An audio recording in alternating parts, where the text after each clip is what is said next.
Have you ever been certain your telephone would ring in the next 10 seconds? Or have you ever walked down a strange street and had the feeling that you knew what lay beyond the unturned corner? Yes? Then you've had a brief encounter with the world of the unknown. You are ready for the actual human experience that follows.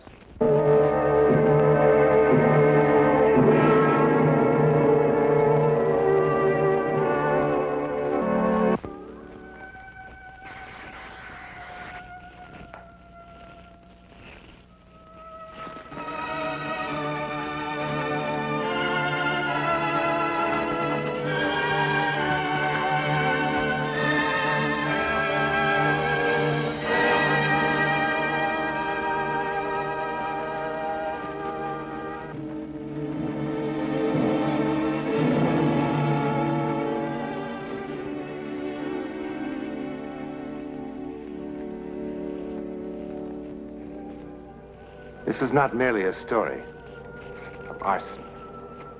They will put this fire out in time. No one will be hurt. But she who started the fire, what about her? You saw her face. She is not merely an arsonist. Look at her again.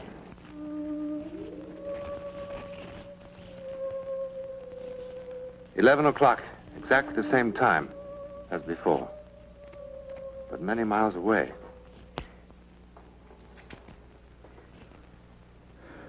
Bill, I'm going to be perfectly frank with you. I don't know what causes these fevers. They seem to be malaria, the way they come and go, but they're not quite like it.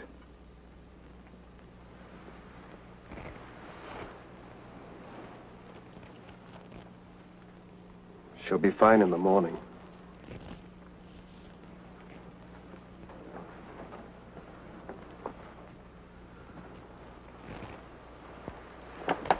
That's the way it's been. In the morning.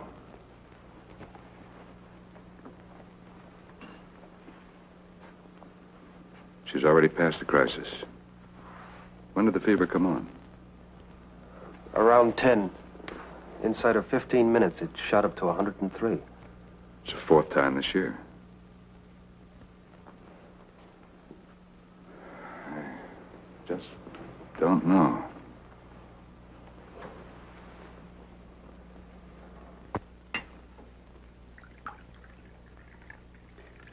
Oh, dear. Another fire. At Leeburg this time. Fortunately, all the kids got out. Building was pretty well destroyed, though. Why, that's the fourth one this year, and they all seem to happen in the same sort of place. The last one was at a girls' school, you remember? I'd be willing to bet the same firebug's responsible for all of them. Well, now, how could that be? The girls' school, well, it was just on the border of Canada, and Leeburg is, well, it's only 2 hours from New York City. Yeah, hide it someplace. It always upsets her to read about these fires.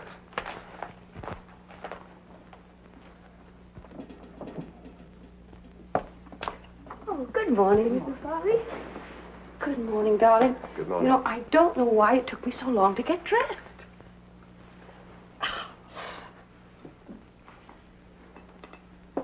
Well, such long faces for such a lovely morning. Well, you look so well. I declare I don't see how you can. Now, Mrs. Hardy, I do not want to hear another word about last night.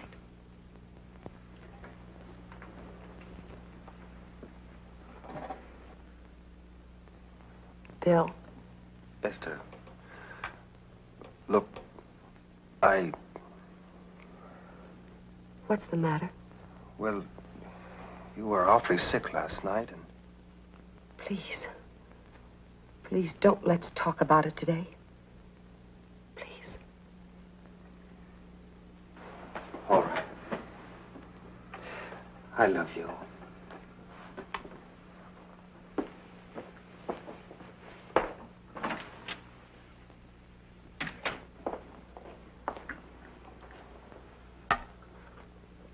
Oh, thank you. Where's the morning paper? It didn't come this morning. It always comes. What's the matter? What happened? Was there a fire last night? Now, don't upset yourself, please. What did you do with it if you burned it? No, all right. Don't you tell him I told you. And please don't let it bother you. It's no concern of yours.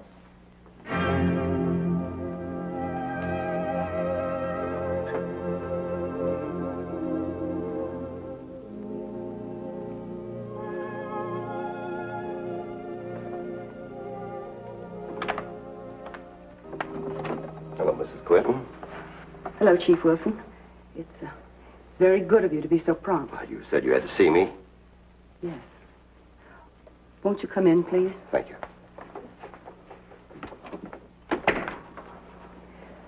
Everybody's out, so we won't be disturbed.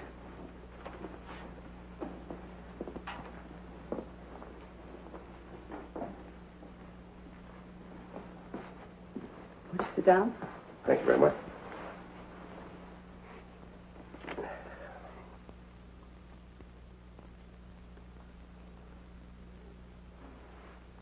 What was it you wanted to tell me, Mrs. Quinton? It's about those fires. I should have come to you some time ago, but I just couldn't bring myself to. But now, I'm afraid that children might be burned to death. Oh, you mean those orphanage fires? Yes, they are terrible, but thank God they're nowhere around here. But they will be. Because she will be here. Who? My sister, Emily. Oh, no, Mrs. Quinton. I know that she is the one that's responsible for setting all of those fires. How do you know that? I know. Because I can feel her mind working. What do you mean you can feel her mind? I always knew what she was thinking. You see, we're identical twins. I haven't seen her since we were 10, but I know what she's thinking. I see. Well, what about your sister? Does she know what you're thinking? No. No. And she never knew that I could read her mind. She had such terrible, horrible thoughts. Mrs. Quinton, I'm not sure I know what you're talking about. Everybody thought that she was kind and good and wonderful. That's what she wanted them to think. But I knew what she really was. And when those hideous fires started to break out, I kept hoping that somebody would catch her and put her away. Mrs. Quinton, have you talked this over with your husband? No. No, you see, my husband doesn't know I have a twin sister. Why not? Well, when I was 17, I left my hometown and I came to New York. That's where I met my husband. And, well, it didn't seem to be any reason for me to tell him about the past. But now, I'm afraid. It's all right, I'll take care of it once, and just don't you worry about a thing, Mrs. Quinton. Do you have to involve my husband? I mean, you know, you can imagine how ashamed I am if there were any scandal. His family. No. I'll keep it very quiet. Just don't you worry, Mrs. Quinton. Thank you. Thank you.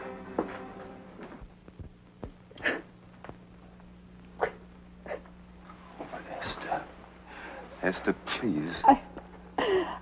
I knew he'd go straight to you. I should have known he'd do it.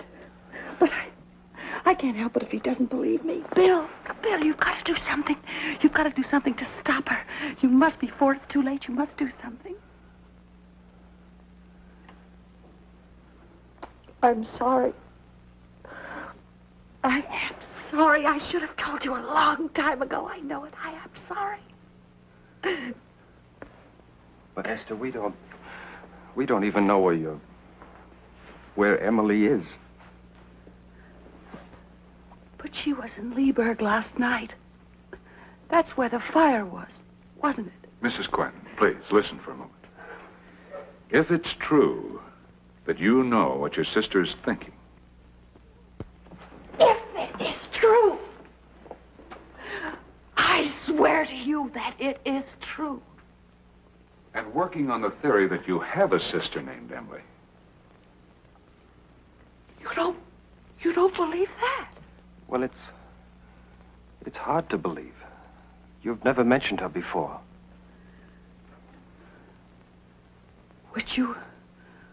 Would you believe me if Emily called me on the phone tonight?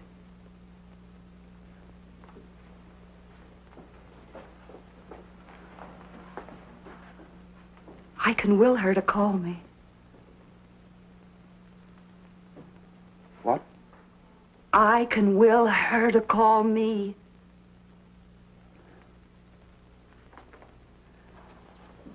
I can. If you can do that, then will her to stop setting fires. But I can't do that, Dr. Parks. Don't you think I have tried? Don't you think I've really tried?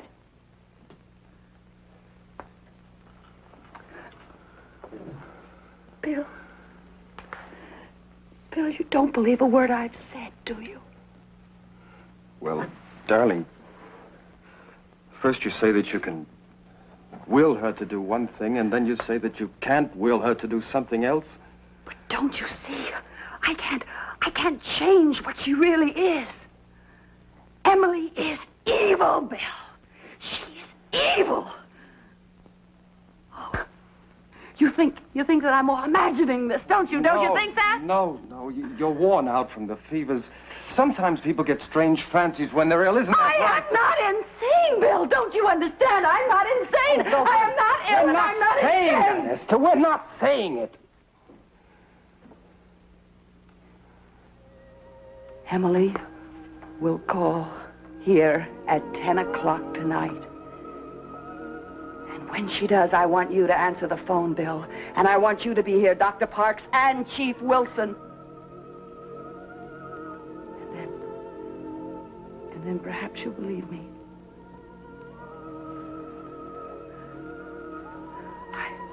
I hope it won't be too late.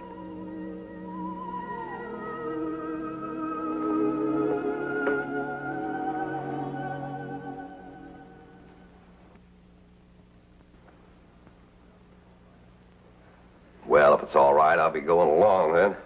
Oh, certainly, Chief. Again, my apologies for wasting your time this way.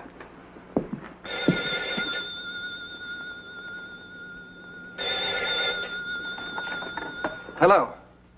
Hello? What? Gainestown, New York calling. What? Yes, this is the Quentin residence. Hello? Hello?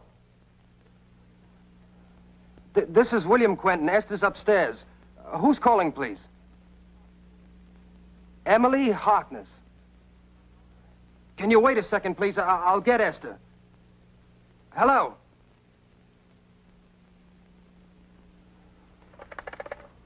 Central, we were cut off. Oh, thank you. She hung up. What did Emily say? She said, "This is Emily Harkness. Is Esther there?" When I asked her to wait, she laughed in a strange way and hung up. Bill! Stop her. Stop her. She started another fire Esther, again. darling, we just spoke to her on the phone. No, it's a convent school this time. It's in the back. It's spreading all through the building. We just Stop her. Listen to me. We just... Leave her again, Bill. Take her upstairs. Vernon, stop her. Vernon, stop her. Come on.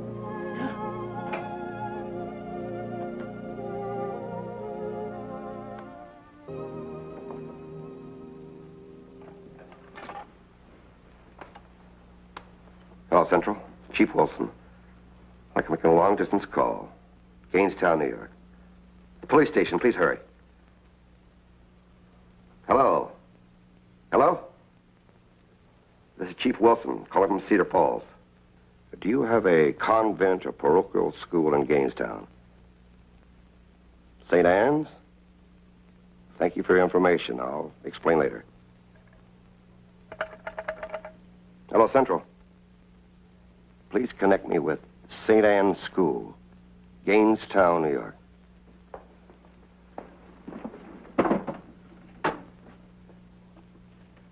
Hello, St. Anne's School? Yes, this is Sister Agatha speaking. Cedar Falls? Police chief? No, I wasn't asleep. What can I do for you, sir? Have you had a fire there this evening? A fire? Certainly not. Wait just a minute.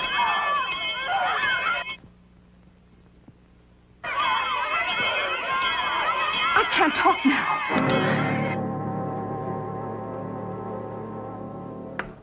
What happened? There is a fire. I heard people yelling. I heard the bells. I'm going to get action on this right now.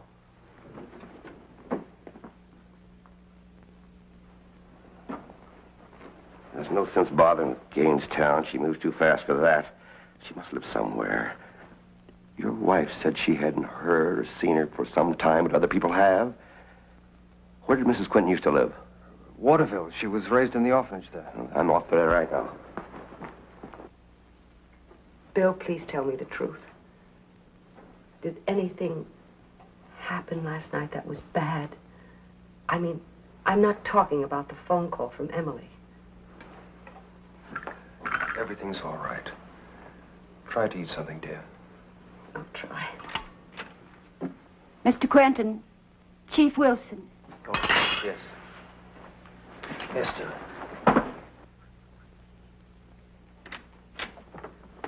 What happened? Tell me. Did you find her? Did you find her? Darling, this is a business matter. Let me No. handle it. Mrs. Quinton should hear this, too. I just got back from Waterville. Had a long talk with the superintendent of the orphanage there.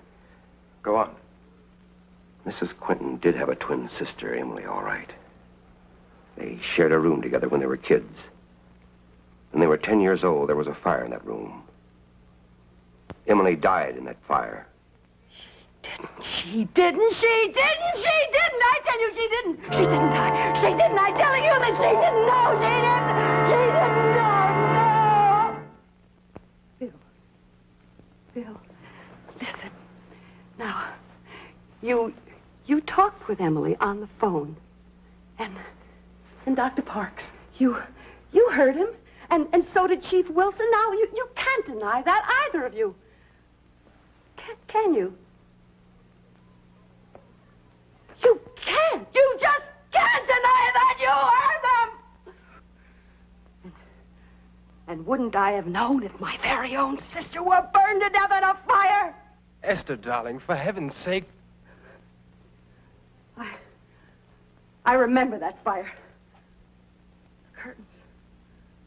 The curtains, they were ablaze.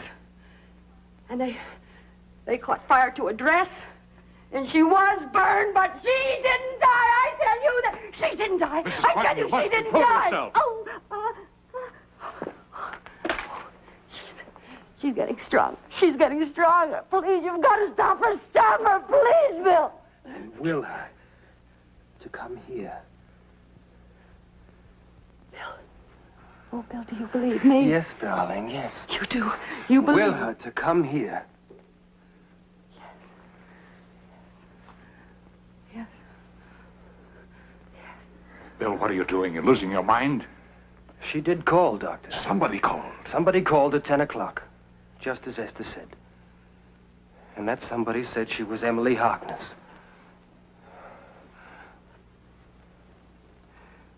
Will her to come here.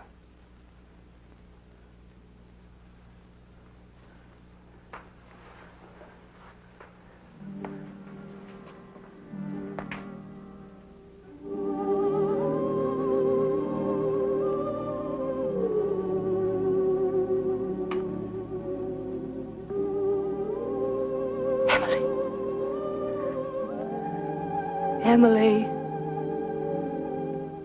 take the train tonight. Emily. The train. I'm sorry I kept you waiting. How's Mrs. Quinn? She'll be all right.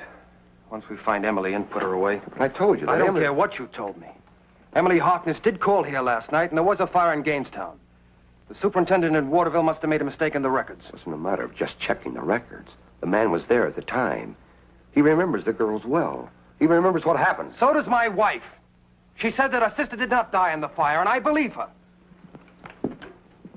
I didn't just check with the superintendent. I checked with 3 other people who were there at the time. They said that Emily was a sweet, lovable girl, and that her sister, your wife, was insanely jealous of her. They didn't say that Mrs. Quentin started the fire. It may have been an accident. May have been an accident.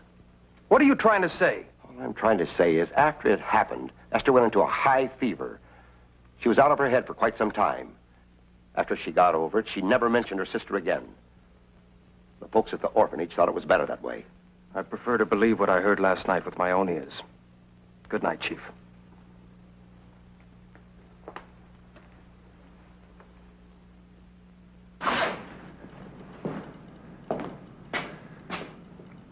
I wish we hadn't left Esther alone. She's not alone. Mrs. Harney's with her.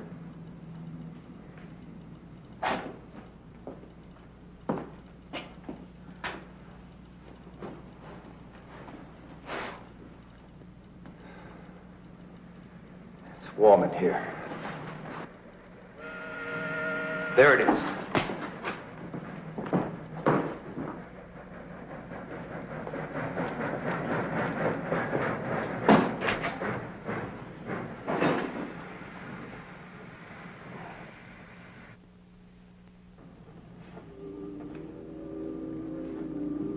Go.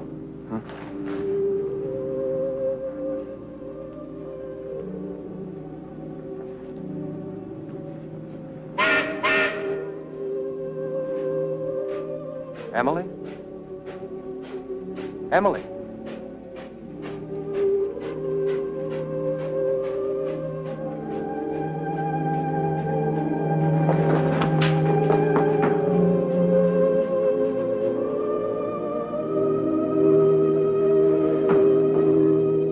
Emily! Wait!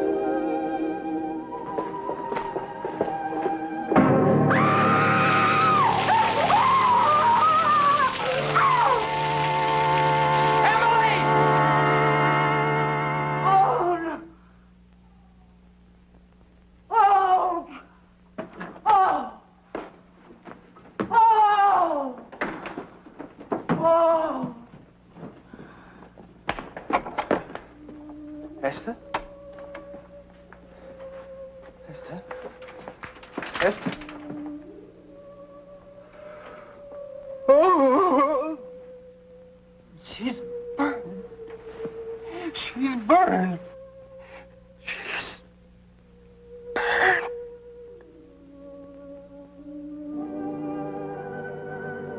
The phenomenon of bilocation, the power which enables a person to be in 2 places at once, has been reported many times. In a sense, the one entity becomes 2. The second is sometimes called the etheric double.